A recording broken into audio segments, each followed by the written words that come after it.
The Washington chapter of the American Planning Association has been exploring the challenges facing urban planning in our state. As a result of our efforts, we've produced discussion briefs, resource guides, and other products useful to planners in local communities. Those are now posted on our website. This video is one of a series of videos produced by APA directed toward elected officials and local community citizens. We hope it will provide a basis for action in your community.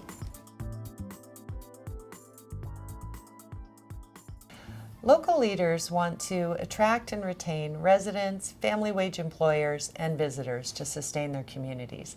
This means planning and building infrastructure like roads, water, sewer, energy, and public buildings.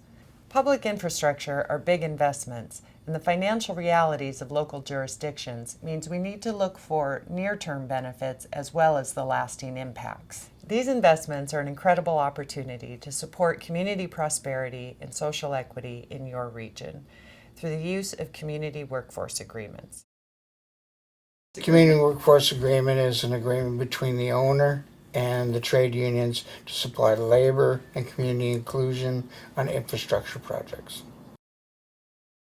So the community workforce agreements that have been developed in Seattle have been really a good partnership between labor and the city and particular contractors who have seen it, have operated under the structure, and get that while there may be a little bit more paperwork that they're doing, they're actually enjoying the partnership. They're getting more out of it through this collaboration. The best time to be thinking about local hire or community workforce agreements is early on, and maybe, I would say a little bit separate from whatever immediate project is right in front of you, because this does take a little bit of time to work through. You really do need to have your city staff learning about maybe what some other cities have done, take a look at some of the peers, and then reaching out to folks who are labor leaders in the area, reaching out to contractors in the area, and having there be a conversation about this is what we'd like to achieve, this is what we've seen other cities achieve and the good outcomes from it. We know it can work. How do we make it work for our community? As public projects, infrastructure investments create an opportunity for the public sector to help guide investments in our local workforce. Contractors sometimes need to be prompted to hire segments that need a little bit of assistance. It's hard, but the public procurement process enables us to communicate to contractors how important that is. Infrastructure planning with a social equity goal helps understand where are underserved communities. How do people need increased access to jobs? Oftentimes, as time moves on, inequities creep into infrastructure investments. Some neighborhoods are blocked out and don't have the access to jobs and opportunities, don't have the local workforce training opportunities.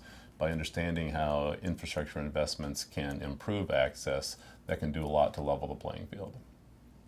The benefit of including social equity in the capital programs is that you, in a sense, are getting more bang for the buck. You're going to go out and you're going to rebuild streets. You have to. You're going to go out and with voter help, you're going to build a new library. In our case, you're going to do a seawall. And the social equity part of that is who actually is out there doing the work. Who actually is performing those jobs, and how do we make sure that the access, the training, the support, the education, the ongoing work through apprenticeship and through journey level work is all a part of that.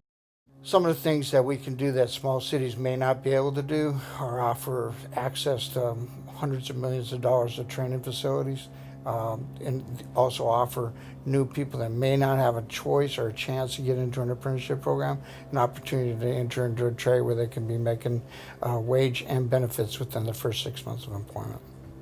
It just seems like there's so much to learn. How could you ever learn it all? So it's always going to be challenging. You're always going to be learning stuff, doing cool stuff. When I bring my kids down or we drive by a building that I work on, I'm like, Mom works here. I'm really proud of the work that I do. If you're going to be doing a project and you want to make sure that you have the community inclusion part of it, you want to make sure it's on time and on budget, CWA makes complete sense.